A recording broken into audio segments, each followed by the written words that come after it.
Brian, once again for the world title. I mean, a big opportunity for you again in your career. What's the feeling right now being back here on a championship fight week? I just walked in here and I was like, fuck, there's a lot of you guys here. That's dope. It's been a while, you know? It's been a while since I've actually had to kind of sit down and talk to you guys and kind of get that pressure or that feeling again, right, of fight week. So as I walked in here, it just kind of hit me. So I'm actually tripping out as we speak. That's awesome. First title fight. I've been in like fucking La La Land lately. The first title fight obviously didn't go your way, but I mean, I'm imagining the value of that lesson and everything you learn. I mean, are there things that you take from that entire experience that you go, here's what we need to tweak this time around? Oh, yeah, 100%, man. I was just talking about that. I said I've changed everything about my life, down to the way I live, to the way I eat, to the way I train, the people who are in my corner. Everything is new and improved, right? Only thing you can do after a loss is see if you can get better. Can you pick yourself up? That's what I did. And that's the journey. You know, you fight, you win, or you fight or you lose. And then you get there and you either get better or you get worse. And if you get worse, you got to keep getting better. So that's the sport that we're in. Nice. The goal here, of course, is to walk away with the world title. But I do wonder, after the Ultimate Fighter, are you just looking forward to getting there and punching Alexander Volkanovski in the face a little bit? 100%. 100%. It's been a long time. It's been a very long time. We've been at this all year, literally all year. So to finally have it 2 days, 3 days away right now, it's like, fuck, please, like, no one catch COVID. No one nothing happened. Like, let's just get in there and get this done. Yeah. He's a well-rounded fighter, of course. I mean, anybody at the highest level is. But is there any one position or part of the game where you see him as most dangerous? His stand-up, obviously, you know, his ability to stay disciplined in there and showcase his skills and movements. He's very good at that. And there's windows where he sees them with other opponents and he takes them and he finishes. So he's got everything, you know. He's a champion for a reason. I give him nothing but credit. You know, I talk my shit, but you know, at the end of the day, I do have respect. How about yourself? I mean, your striking is clearly well improved as well, but at the end of the day, I got to think that jiu-jitsu is still your bread and butter. I mean, do you still view yourself as, you know, I want to get it to that submission world and drown them there, or do you feel like you can win this on the feet? I'm getting to the point where I'm starting to get comfortable, legitly comfortable everywhere. Not just I can bang with you and I can take your hit, you know. I'm starting to play the chess game a lot better now, you know. And I said it before where I would go in there and I would just try to figure it out on the spot. Now I'm training, I'm learning skills. I'm finally, I feel like a beginner. As weird as it looks right now, me fighting for the belt, I feel like a beginner. And that's the scary part, because me feeling this way and what I'm doing with people at the gym and how I'm fighting, you guys seem to love it. And I seem to want to keep training and get better. So it's getting to the point where I want to be unstoppable everywhere, you know? And that's ultimately my goal, to where you say when you fight me, you're fucked on all angles, you know? Last thing for me, I mean, you're a beginner, but it is a lifelong journey. I mean, walking away from with a win here, a UFC title, can you put into words what it would mean for you? It would just mean mission accomplished, you know? It's something that I set out to do from a very young age, you know, from down. I could think about it when I was a kid looking at my dad, watching boxing fights on Fridays and saying, hey, man, I'm gonna be a world champ.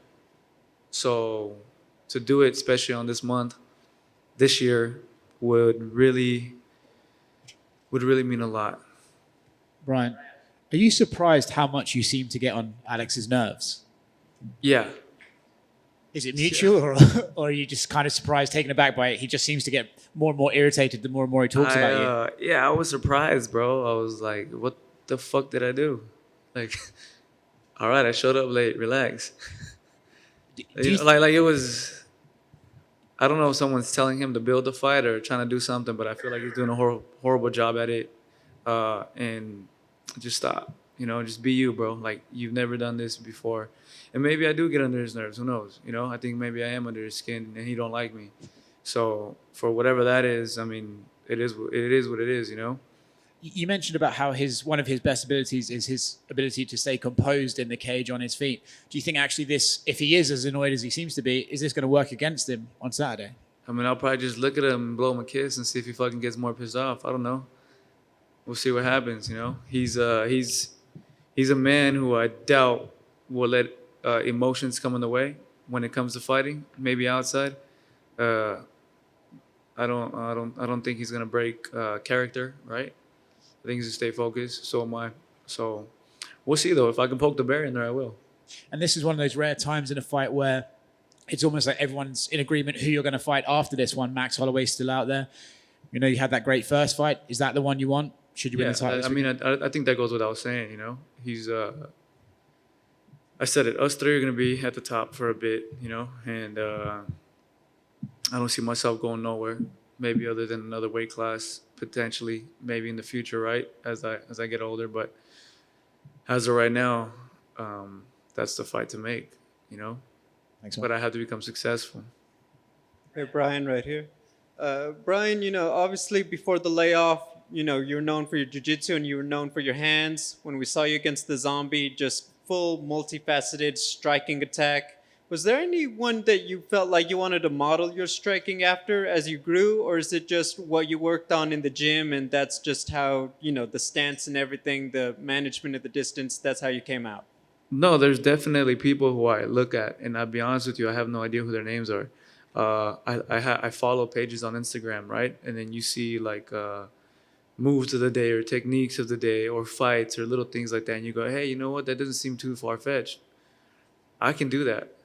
And I'll go in there and I'll make it happen. I go, oh shit, okay, like that works. Pick up things from watching. I'm a visual learner, you know. So whenever I see things or I see people, I follow people that I've trained with. I see what they're doing, you know, like Liam Batko, you know, Kevin Ross and stuff like that. Like I see these guys and I train with them and other people, and I just start picking things up, even from movies. Last time when you were going to fight Max Holloway, that year you obviously had so much going on. Your Modelo commercial aired all the time. You were getting shouted out by Robert Downey Jr.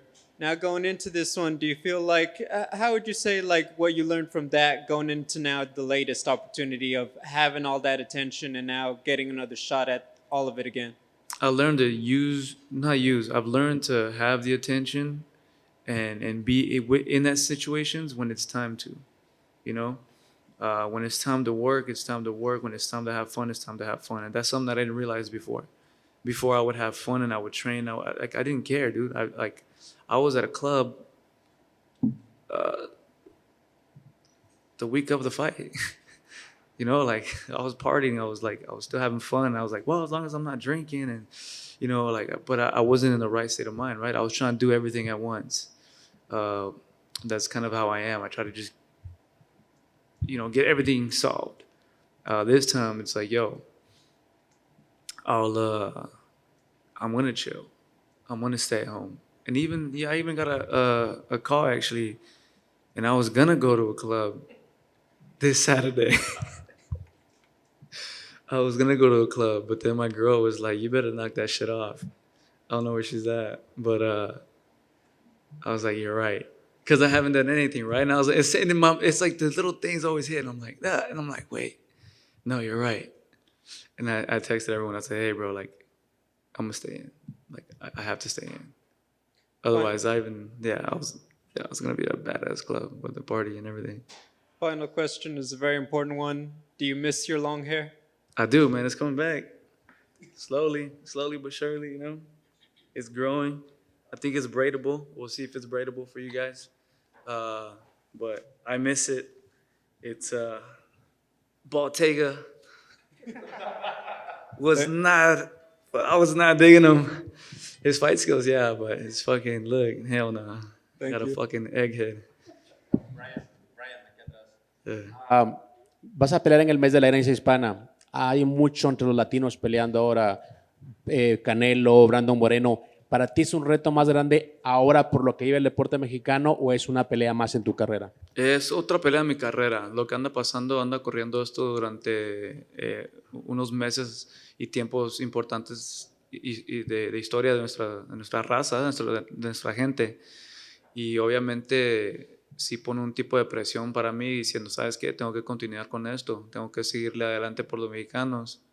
Pero yo soy una persona que intenta mirar las cosas de diferentes maneras, todo bueno, ¿verdad? Y me digo, pues ¿cómo lo miro bueno? ¿Verdad? Tenemos los hispanos, los mexicanos aquí haciendo las peleas principales de la noche. Tenemos Nick Díaz, me tenemos a mí, ¿verdad? Gente latina aquí en esta tarjeteta y estamos peleando. Y estamos representando a la raza, estamos siguiendo adelante. Y con eso yo creo que también la gente anda viendo, ¿verdad? Toda la raza y la gente hispana y latinos están viendo todo eso.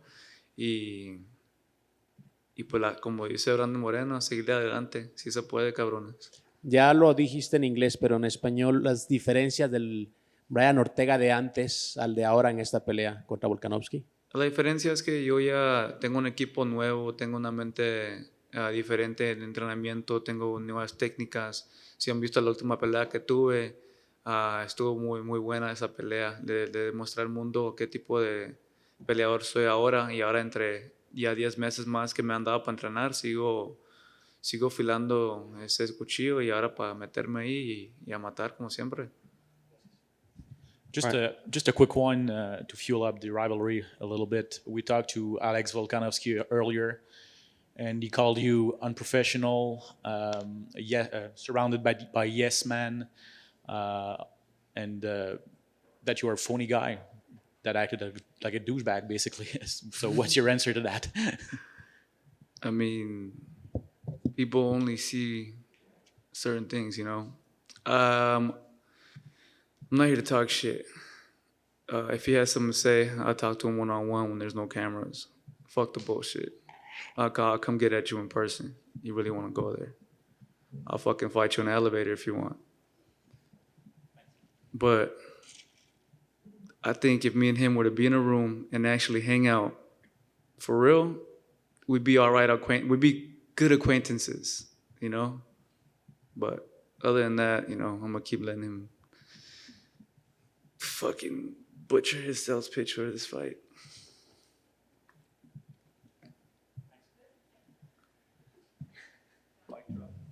Yeah.